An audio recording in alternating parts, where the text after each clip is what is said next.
Hello and welcome back to our CET exam preparation series. This is our sixth topic, and today we are exploring one of the most fascinating schools of literary theory, that is the reader's response criticism. If earlier theories focused on author and the text, this one shifts the spotlight to you, that is the reader. So here, reader response criticism. It's a modern literary theory that emphasizes the reader's active role in creating the meaning of a text. Unlike formalism or the new criticism, which focus on what is inside the text itself, here the reader's response criticism says that a text is not complete until it is read. I repeat this, that the text is not complete until it is read. So the meaning doesn't live inside the words on the page, like instead it is produced when the reader interacts with the text. So when you read a novel, a poem or a play, your experiences, your background, emotion and the imagination all shape what the work means to you. That is, like, in short, we can say that the text plus the reader gives the meaning or simplifies the meaning, that the reader gives life to the text. So we will move on to the next, that it believes that the text has no fixed meaning. Instead, meaning is created by the interaction between the text and the reader.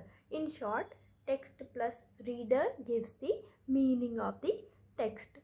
The next here is the historical background. So this theory emerged in the 1960s to 1970s mainly as a reaction against formalism and structuralism, which believed in fixed meanings and fixed structures and universal structures, you can say. So during this time, the scholars began questioning that is the meaning really fixed, or it does depend on who reads it. So this led to a new movement, that is the reader's response criticism, that treated like literature as a dynamic conversation between the text and the reader rather than a static object or the isolated object.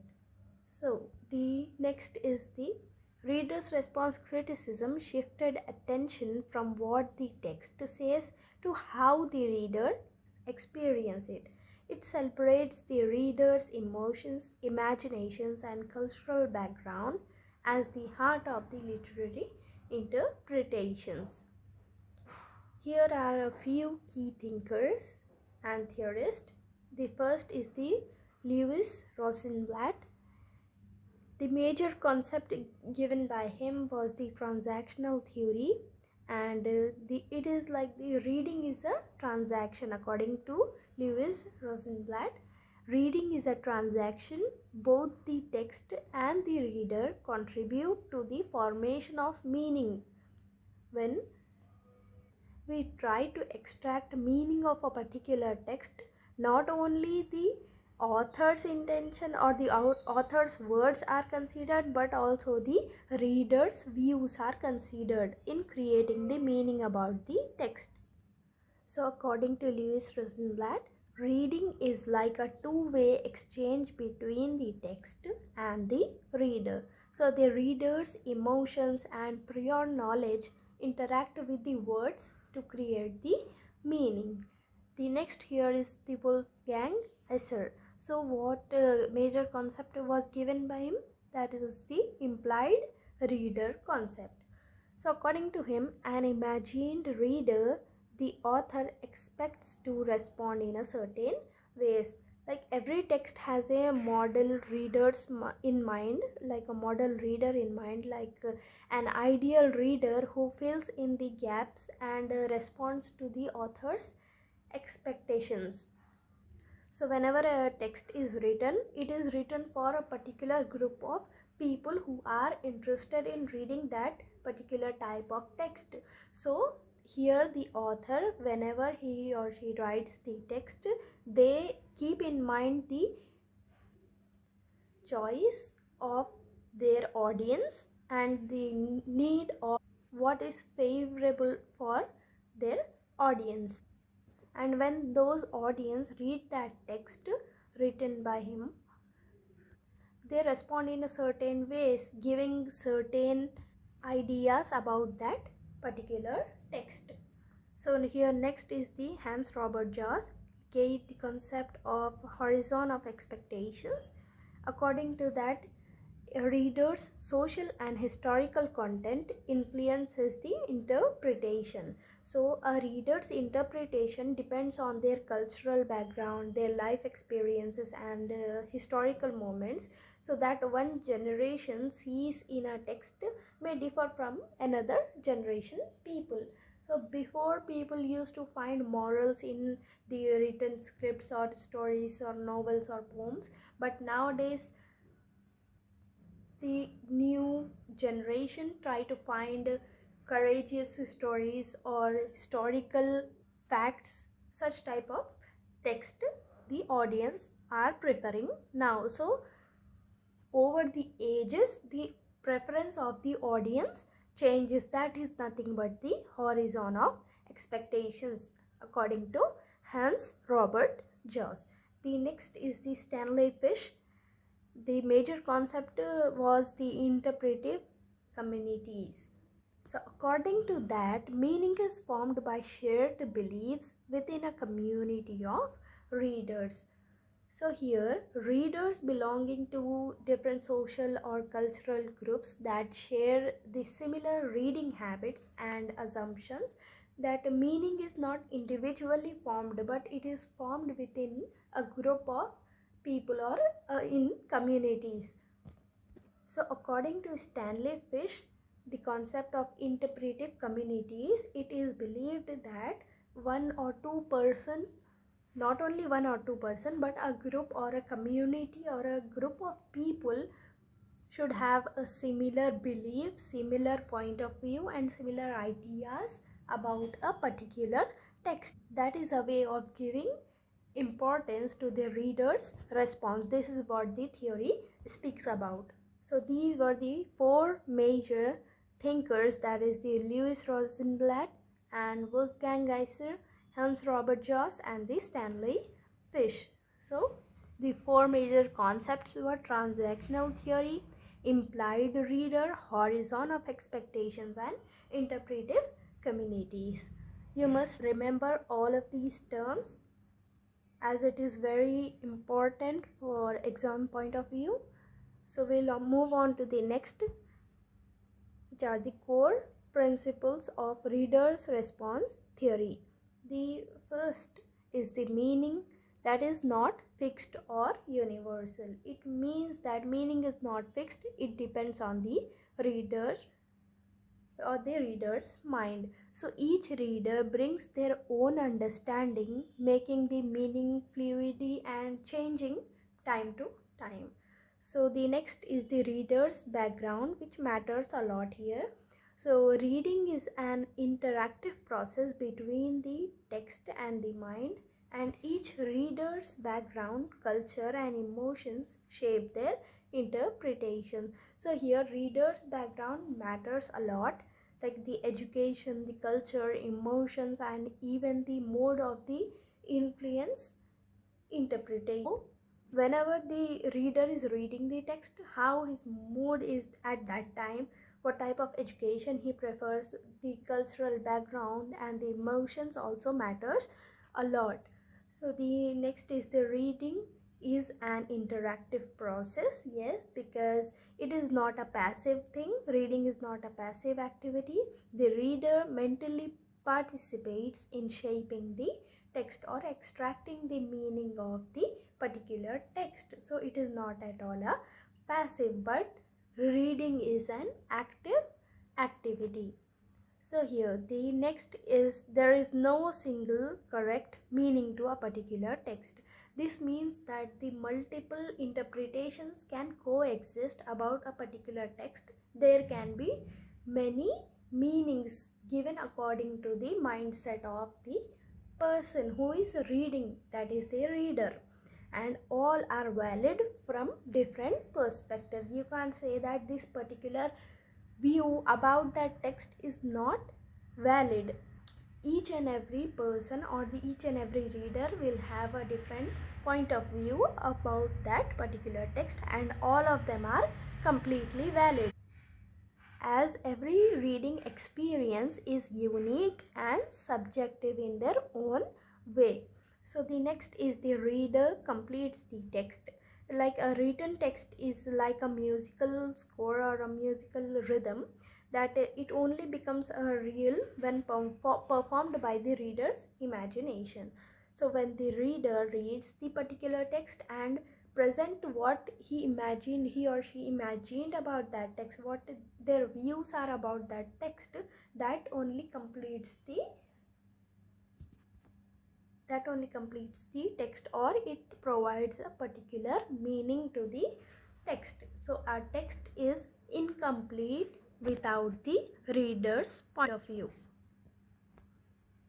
As we have read earlier, that the reader gives life to the text, that is, reader's active role is being depicted or shown in this life. There are like four types of readers response approaches, which will be uploaded in the shorts video, so you can view it there. That is also very important for the exam point of view, so I'll share that link. So the next here is the example. So let's take Hamlet by Shakespeare as an example. So one reader might see Hamlet as a noble philosopher struggling with morality, but another reader might see him as an indecisive and weak person.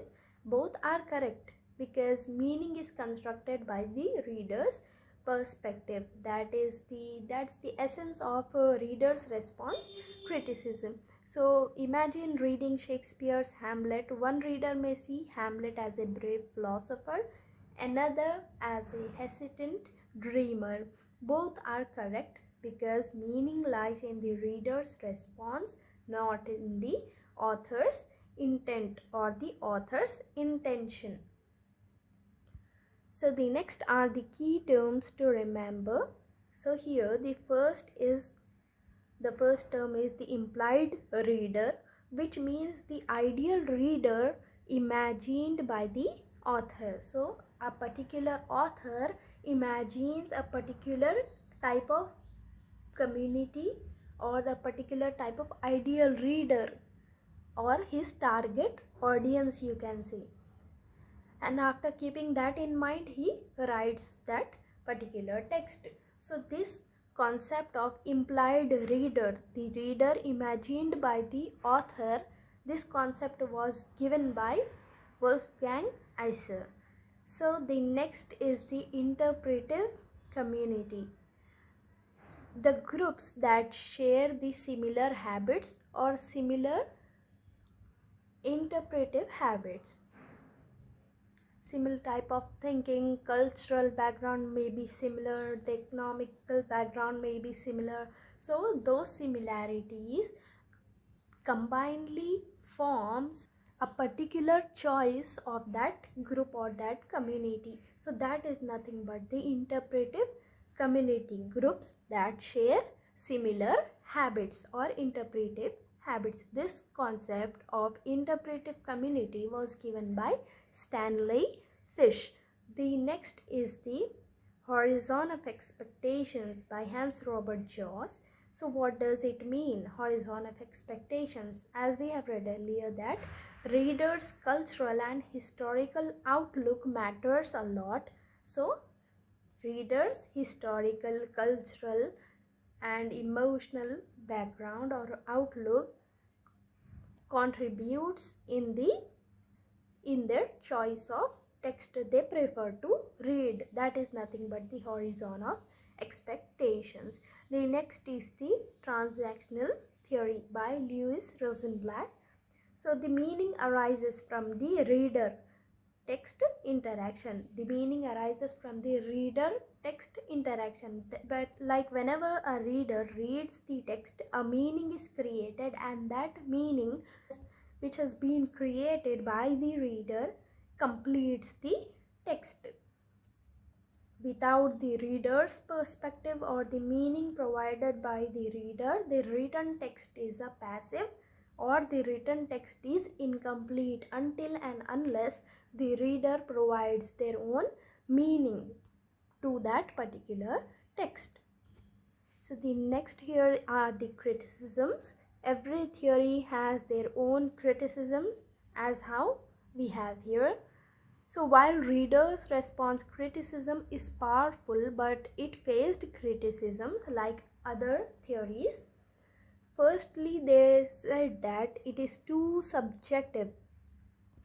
That is, critics allow too many interpretations, like everyone can interpret differently, so everyone can give their own different meaning other than the other people.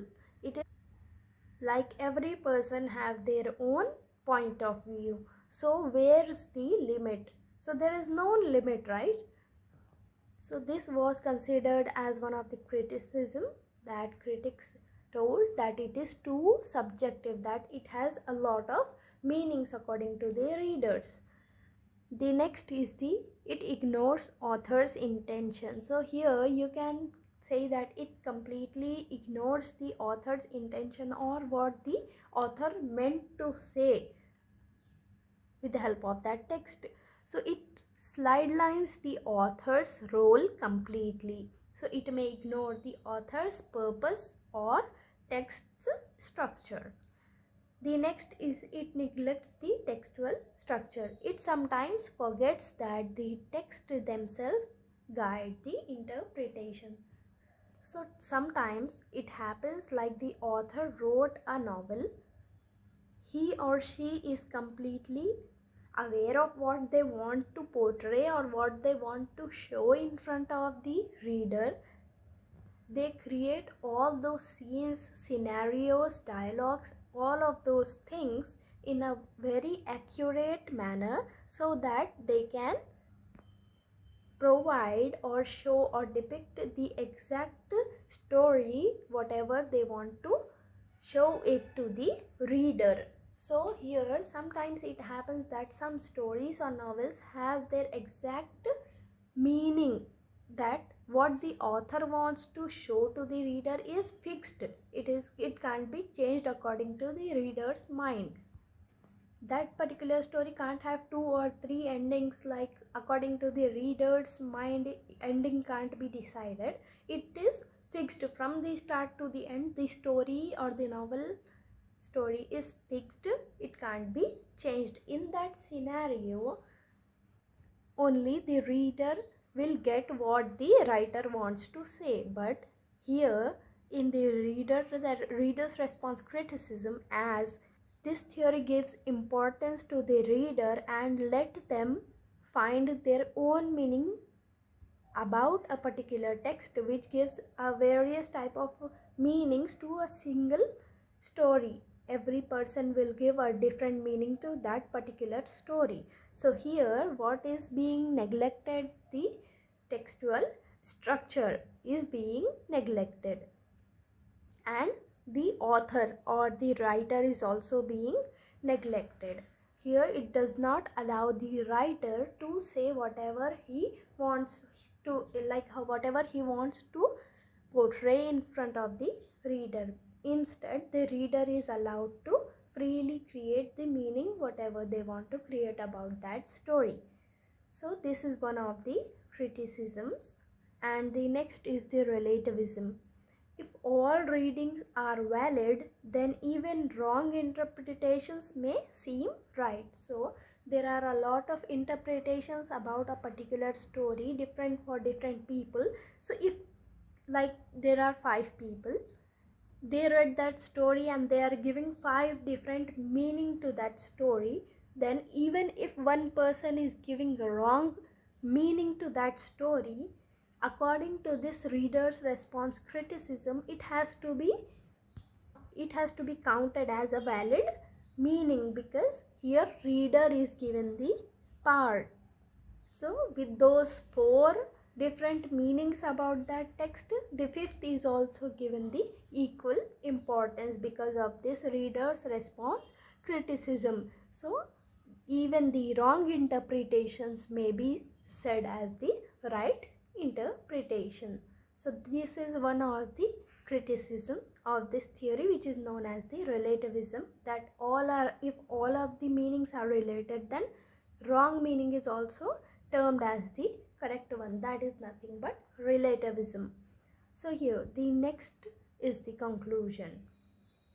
So the reader's response criticism transformed literary study by giving power to the reader's imagination. It made reading a creative act where each encounter with a text becomes new, personal, and unique. So it teaches us that the meaning is not discovered, it is created.